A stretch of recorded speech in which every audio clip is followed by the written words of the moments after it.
안녕하세요. 여드름 한의사 해유라니어 농대점 원장 정주영입니다. 요즘 한창 장마철이죠. 더운데다가 습도까지 이제 동남아시아 기후 못지않게 높아지다 보니까 그야말로 꿉꿉한 요즘 날씨라고 할 수 있겠습니다. 내원해주시는 환자분들께서 유달리 요즘 들어 좀 여드름은 말 그대로 좀 차치하고서라도 너무 가렵다는 표현을 많이 하시고요. 제가 실제로 뵙기에도 가려움은 물론이고 뭐 따갑거나 이제 갈라짐을 유발할 수 있는 많은 피부 컨디션을 좀 요새 확인하고 있기 때문에 이번에는 짧게나마 이런 좀 붉고 가려운 증상, 뭐 심하면 갈라짐에 의한 따가움, 그리고 뭐 이제 진물까지도 동반할 수 있는 습진이라는 증상에 대해서 영상을 좀 촬영해 보고자 합니다. 여드름 한의사 먼저 습진이라는 증상에 대해서 정의를 좀 내려보는 게 좋을 것 같은데요. 애초에 뭐 피부염이다 혹은 습진이다 이런 식으로 구분을 하려는 경우가 많습니다만은 사실 습진은 이 피부염과 좀 동일한 개념으로 생각해 주셔도 좋을 것 같아요. 동의어의 어떤 개념이라고 보시면 된다는 건데요. 다만 피부염이라는 단어 자체는 피부에 발생한 이 모든 염증의 개념을 아우르는 단어라고 보시면 되기 때문에 이 무언가 다른 증상인 것처럼 생각되기가 좀 쉬운 것 같아요. 그럼 습진은 어떤 증상이냐라고 하면 보통 피부에 일어난 가려움, 그리고 이제 홍반, 이제 붉어지는 거죠. 그리고 이제 부종 등의 모든 증상을 통틀어서 좀 습진이라는 개념으로 설명을 하게 됩니다. 표피에서 이 세포 간의 부종이죠. 이 해면화, 이 상피세포가 스펀지처럼 변하는 이제 이런 이 해면화가 나타나게 되고요. 딱 보시면 무언가 피부 표면이 굉장히 좀 반들반들해진 약간 이 얇은 비닐봉지를 떠올려 보시면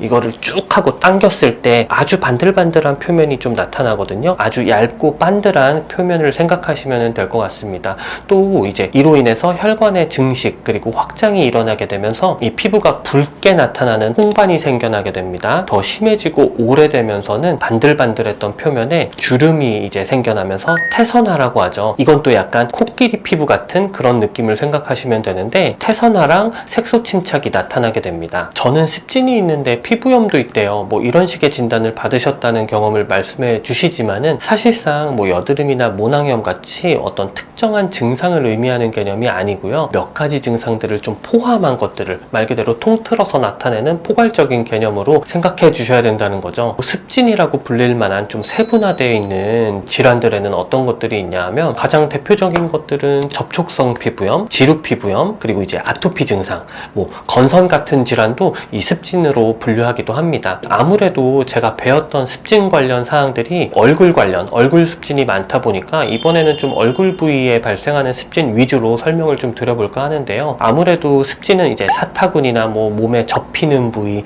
뭐 이를테면 유두 주변, 뭐 이런 습진들이 원래 잘 생기는 부위들에 대비해서는 얼굴 같은 경우는 조금은 발생 빈도가 그에 비해서는 높지 않은 편이기는 합니다만 이 습진이라는 증상은 1차적으로 이 외인성 인자에 의해서 나타나게 되었는지 혹은 이 내인성 인자에 의해서 나타나게 되었는지를 좀 명확하게 구분하는 게 굉장히 중요하거든요. 이 얼굴 습진은 다른 부위들에 이제 대비해서 내인성 인자로 인한 발생 가능성이 조금은 낮기 때문에 발생 빈도는 조금 낮을 수 있습니다만 외인성 인자로 인한 발생 가능성이 다른 부위에 비해서는 사실 더욱 크다는 사실을 꼭 기억해야 돼요. 외인성 인자로 발생하는 접촉 피부염의 경우를 생각해 보면 화학적 성분이나 물리적인 자극으로 인해서 피부가 자극을 받아서 생기는 상황이 많은데요. 만약에 기존에 발생해 있던 여드름이나 모낭염 같은 증상에 치료나 이제 이 관리를 위해서 과도하게 피부에 이제 자극이 주어졌다면 원래 이제 없던 습진 증상이 동반될 수도 있습니다. 이러한 경우에는 그에 해당하는 외인성 인자를 차단하는 것만으로도 생각보다 많은 호전을 좀 유도할 수 있다라고 보시면 되고요. 물론 손상받은 이 정도가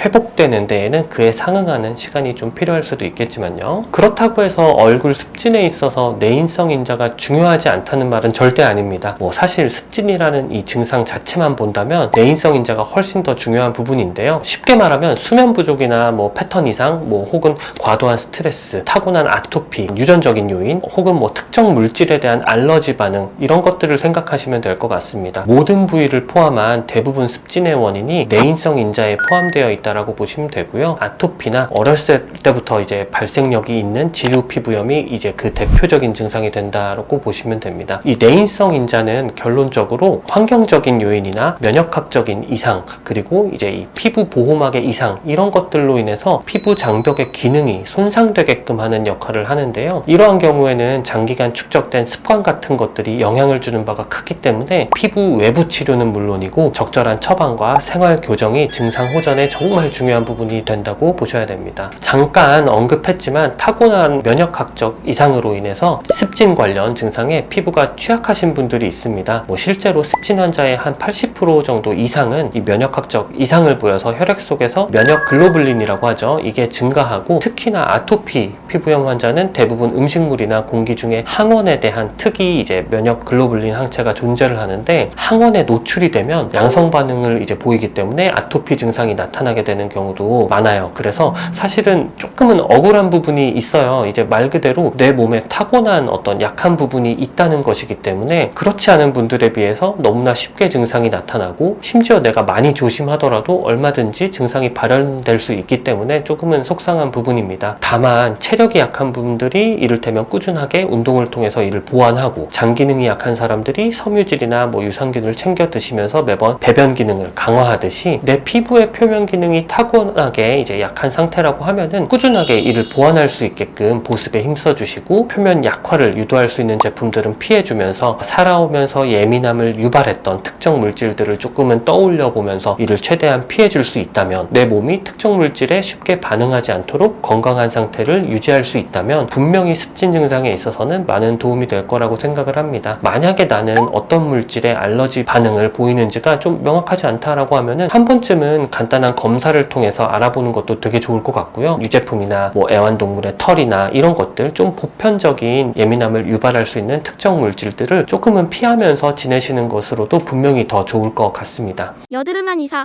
치료에 있어서는 보통 발생 초기에 빠르게 간지럽거나 빨개진 증상을 좀 완화시키기 위해서 스테로이드 연고나 항히스타민제를 사용하거든요. 사실 스테로이드 하면은 무조건 쓰면 안 되고 이런 거는 절대 아니에요. 특히 이제 이 스테로이드의 경우는 진피층까지 이제 빠르게 닿기 때문에 증상으로 인한 불편감을 빠르게 해소할 수 있다는 가장 큰 장점이 있고요. 이 습진 형태의 증상들은 오랜 시간 오히려 방치되면 이 증상이 강해져서 그 이후 치료에 오히려 어려움이 생기기 때문에 이 초기 단계에서 짧고 효과적으로 사용하는 방법이 좋다고 보시면 될 것 같아요. 다만 일시적인 자극, 조금 순간적인 어떤 자극으로 인해서 발생한 습진이 아니고 오랜 기간 내인성 인자로 인해서 호전과 악화를 반복하는 습진의 경우는 대증요법에 해당하는 스테로이드 사용은 결국에는 이제 이 근본적인 해결책이 될 수 없다고 생각을 하고요. 오래 사용하다 보면 잘들 아시다시피 피부 장벽이 얇아지면서 또 그 내성이라는 것이 결국에는 생겨나면서 약효가 떨어지게 되니까 꼭 필요한 상황에서의 활용이 좀 어렵게 된다고 보시면 될 것 같아요. 만약에 내가 겪고 있는 얼굴 습진이 어떠한 특정 계기를 통해서 일시적으로 땅 하고 발생을 한 것이라면 그 발생 초기에 빠르게 증상을 완화할 수 있도록 스테로이드 연고를 효율적으로 사용을 하고요. 그 이후 시기적절하게 사용을 중단하면서 보습을 해주면서